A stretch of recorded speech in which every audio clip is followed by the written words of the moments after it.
Hello বন্ধুরা, good morning. কেমন আছো তোমরা সবাই? আশা করছি তোমরা সবাই খুব খুব ভালো আছো, আমিও ভালো আছি। তো তোমাদের ওই দিক দিয়ে এখন কীরকম ঠান্ডা পড়েছে সেটা অবশ্যই আমাকে জানাবে। তো আমাদের এদিক দিয়ে তো সেরকম ঠান্ডা পড়েও নি, আর পড়বেও না বলে মনে হচ্ছে। তো এখানে মোটামুটি একটা শীত পড়ে, তো ছত্তিশগড় এমনিতেই গরমের এলাকা, তো সেরকম ঠান্ডা এখানে পড়ে না। তো এখনও দেখতে পাচ্ছ আমি সমস্ত রকমের ফল কেটেছি। এখানে একটু ক্ষীর নিয়ে নিলাম, এই যে চিড়ে ভিজিয়েছিলাম, চিড়ের একটু খাস চাল বেঁটেছিলাম, তো সেইগুলোই আর কি আজকে আমাদের সকালে খাওয়া হবে। তো কী জন্য খাবো সেটাও তোমাদের সঙ্গে এখন শেয়ার করি। তো অঘ্রাণ মাসে আমাদের বাড়ির ওদিক দিয়ে নবান্ন বলে একটা উৎসব হয়, সেটা অনেক জায়গাতেই হয় আমাদের ওয়েস্ট বেঙ্গলে। তো তাতেও আমি একবার বলে দিচ্ছি।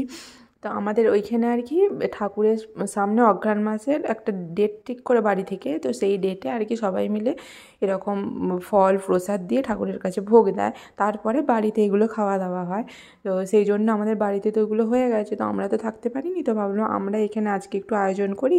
তো সেই জন্যই এরকম আয়োজন করা হচ্ছে। তো আমাদের ওই দিক দিয়ে অরন্ধন বলেও আর একটা উৎসব হয়, তো সেইখানেও মানে কি সমস্ত রকমের সবজি খাবার দাবার আর কি সমস্ত রকমের ভাজাভুজি করে খাওয়া হয়। তো সেটাও যখন সেটাও হয় তখন সেটাও আমরা এখানেই পালন করি।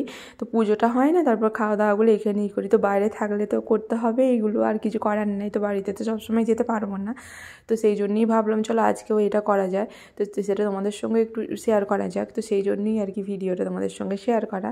তো কেমন লাগলো ভিডিওটা তো অবশ্যই তোমরা কমেন্ট করে জানাবে।